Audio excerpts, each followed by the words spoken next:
Hello दोस्तों, बात करते हैं बैंक ऑफ बड़ौदा स्टॉक की। और आज देखिए, हालांकि गिरावट हुई है उसके बावजूद भी दो बहुत बड़ी खबरें इस स्टॉक से रिलेटेड आई हैं। एंड दोनों ही खबरें ऐसी हैं कि जहां पर मुझे लगता है कि स्टॉक हमारा जल्दी ही तेजी पकड़ेगा और सिर्फ 100 ही नहीं, 120 का भी लेवल जल्दी ही हमारा बाजार में आता हुआ दिखाई देगा। हालांकि कुछ फैक्टर्स हैं उसके पीछे, उसकी बात करेंगे। एंड बात करेंगे उस खबर की। दो खबरें बहुत ही बेहतरीन, इसलिए आप लास्ट तक वीडियो जरूर देखना यार। तो चलिए शुरू करते हैं। सबसे पहले बात करें अगर हम अपने स्टॉक की, तो आप देखिए बैंक ऑफ बड़ौदा। एंड उससे भी पहले यार प्लीज, अगर चैनल पे नए हो सब्सक्राइब कर लो यार channel, and hit that bell icon ताकि आपको नोटिफिकेशन मिल सके।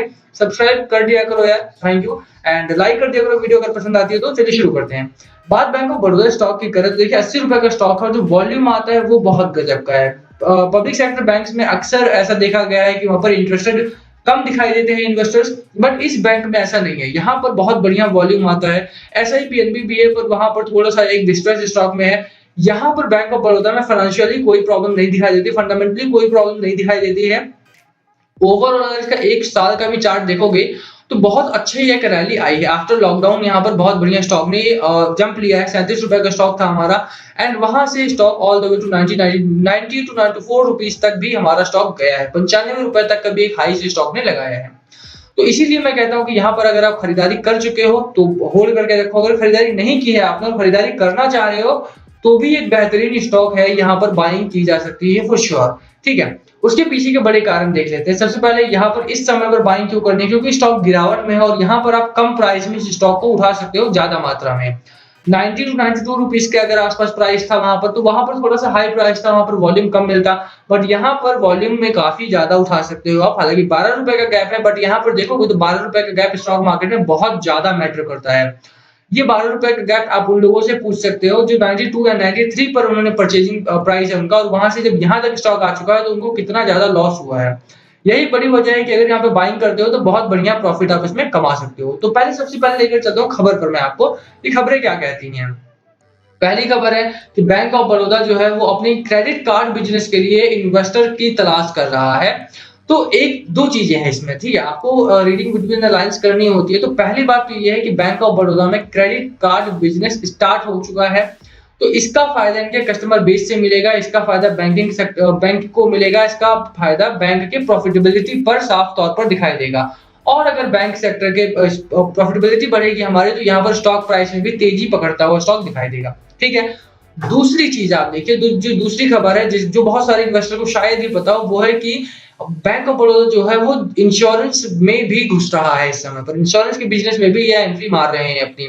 18 से 24 महीने यहाँ पर आप टाइम फ्रेम देख सकते हो। While it also considers a potential listing for its insurance joint venture in the next 18 to 24 months, its chief executive told Reuters.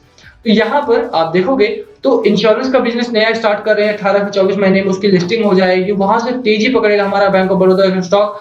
और दूसरा बिजनेस है क्रेडिट कार्ड का, जहां पर ये एंट्री मार रहा है और इन्वेस्टर की तलाश कर रहे हैं। तो यहाँ पर भी जल्दी ही मुझे लगता है कि हमारा स्टॉक तेजी पकड़ता हुआ दिखाई देता है बिकॉज ऑफ दीज न्यूज। अब दूसरी खबर क्या है, यहाँ पर आप एक ही न्यूज में दो खबरें पढ़ सकते हो, ध्यान रखना आप यहाँ पर। ठीक है, दूसरी खबर क्या है, दूसरी है कि एक्वा कल्चर, एक्वा कनेक्ट करके एक कंपनी है। दोनों ही खबरें ताजी हैं हमारे, कोई पुरानी खबर नहीं है। और यही बड़ी वजह है कि इसका असर हमें नेक्स्ट वीक में श्योरली देखने को मिलेगा। बड़ा फर्म है एक एक्वा कनेक्ट करके, ये लोग एक्वा कल्चर को बढ़ावा देते हैं। एक्वा कल्चर यानी कि फिशिंग वगैरह को, जितने भी किसान जो फिशिंग यानी पानी के तालाब से मछली पालन वगैरह का काम करते हैं उनको बढ़ावा देते हैं एक्वा कनेक्ट वाले। तो यहाँ पर एक्वा कनेक्ट ने बैंक ऑफ बड़ौदा के साथ पार्टनरशिप की है सॉर्ट ऑफ, और वहां पर लगभग 1.6 मिलियन एक्वा कल्चर का फार्मर्स को फॉर्मल क्रेडिट दिया जाएगा। फॉर्मल क्रेडिट मतलब जैसे पहले होते थे भैया कि यार सेठ वगैरह है उनसे उधार लेना पड़ता था। तो यहाँ पर एक्वा कनेक्ट ने भी पहल की है, क्योंकि जो इंडियन गवर्नमेंट के बैंक्स हैं वहां पर वो थोड़े से कम यूजफुल हो पा रहे हैं। तो इसीलिए एक्वा कनेक्ट ने भी आगे बढ़कर अपना हाथ बढ़ाया है और वहां पर 1.6 मिलियन एक्वा कल्चर फार्मर्स को वो लोग लोन देंगे with the help of bank of Baroda. तो यहाँ पर बैंक ऑफ बड़ौदा का भी फायदा होगा और फार्मर्स का भी फायदा होगा। और इस समय पर फार्मर्स के साथ चलने वाली चीजें जितनी भी है वही ग्रो कर रही हैं, बस आप देख लो बाजार में। ठीक है, किसान क्रेडिट कार्ड स्कीम के तहत ये स्कीम लॉन्च की जाएगी। 10% से भी कम के ब्याज पर लोगों को लोन प्रोवाइड किया जाएगा। ठीक है, तो इस बारे में और जानकारी आप न्यूज वेबसाइट्स पर ले सकते हो, वो अलग बात है। बट दोनों ही खबरें आप देखिए, दोनों ही बल्कि मैं कहूंगा तीन खबरें इस दोनों पिक्चर्स में थी। तो वो तीनों खबरों का असर हमें बैंक ऑफ बड़ौदा स्टॉक पर होता हुआ दिखाई देता है और जल्दी ही स्टॉक में तेजी बनती हुई भी दिखाई देती है। तो यही दोनों खबरें आपको याद रखनी है। अनटिल और अनलेस आपको बहुत जल्दी नहीं है तो बेचना नहीं है स्टॉक को, बेचोगे तो यहाँ पर थोड़ा सा पछतावा हो सकता है बाद में आपको। बट यहाँ पर अब देखिए आप क्या करना है कि डिलीवरी परसेंटेज बहुत बेहतरीन है, 30% की वीकली डिलीवरी है। डेली डिलीवरी भी देखोगे तो हमारी 41% 42% की डिलीवरी है, वीकली डिलीवरी भी यानी डेली डिलीवरी भी।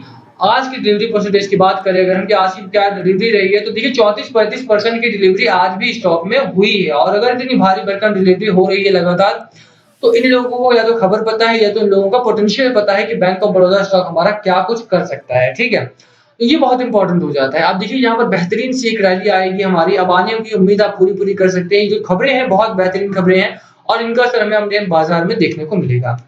एक फैक्टर पर आपको बस नजर रखनी है कि हमारा जो बाजार है, बाजार सपोर्ट करे। देखिए, अगर आप लॉन्ग टर्म इन्वेस्टर हैं तब तो कोई दिक्कत ही नहीं, क्योंकि जब भी प्रॉफिटेबिलिटी बढ़ेगी, जब भी क्वार्टरली रिजल्ट्स आएंगे और उसमें प्रॉफिट बढ़ा हुआ मिलेगा, तो अपने आप ही स्टॉक प्राइस तेजी पकड़ेगा ही पकड़ेगा, ठीक है?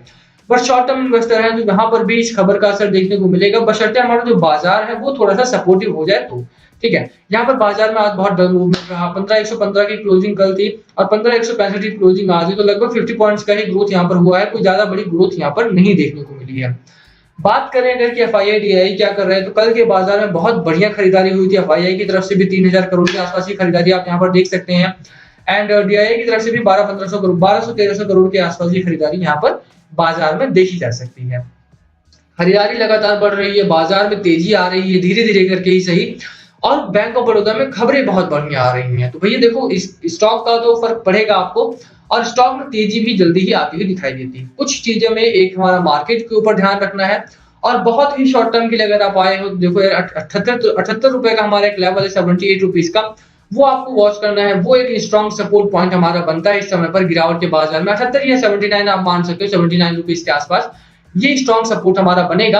एंड 84 रुपीज का हमारा पहला टारगेट होगा। पहला टारगेट से मेरा मतलब है पहला रेजिस्टेंस जोन, पहला रेजिस्टेंस ब्रेक होता है तो वहां पर स्टॉक हमारा आसानी से 90 92 तक जाएगा हमारा आसानी से, ठीक है? तो ये लेवल्स आपको थोड़े से वॉच करने हैं। अभी की बात करें तो अभी टेक्निकल्स थोड़े से बेरिश जोन में है हमारे, एंड हिस्टोग्राम भी डाउनवर्ड साइड में आ गए हैं, तो यहाँ पर थोड़ा सा नुकसान इसीलिए हुआ है इन्वेस्टर्स का, जिन लोगों ने 92 93 पे बाइंग कर ली थी।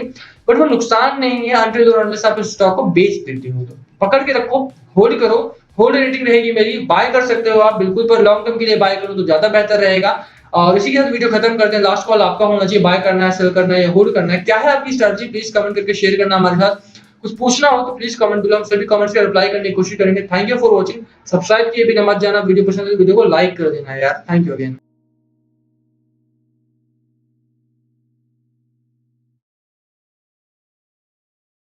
What we do here is go back.